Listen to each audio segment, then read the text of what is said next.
চলো তোমাদেরকে আজকে একটা হোয়াট এইটিনের ডে শেয়ার করি। তো সকালটা শুরু করেছি এই যে ব্ল্যাক কফি সঙ্গে ওয়ালনাট আর আমন্ড দিয়ে। তারপরে ব্রেকফাস্টে আমার ছিল পোহা, এদিকে স্যালাড। তো দারুণ করে আমি কিন্তু আমার ব্রেকফাস্টটা এনজয় করলাম। আর এটা কিন্তু কাকুর, শশা নয়।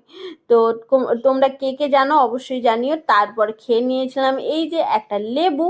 তো তারপর রান্না করার পর কি কি রান্না হয়েছে চলো তোমাদেরকে দেখাই। এই যে এখানে আমার প্লেট সাজানো হয়ে গেছে। এখানে আছে অল্প ভাত, শাক সেদ্ধ, পেঁপে ভাজা, আছে আলু পোস্ত। যেহেতু আমি আলু পোস্ত কম খাই তাই জন্য কম নিয়েছি।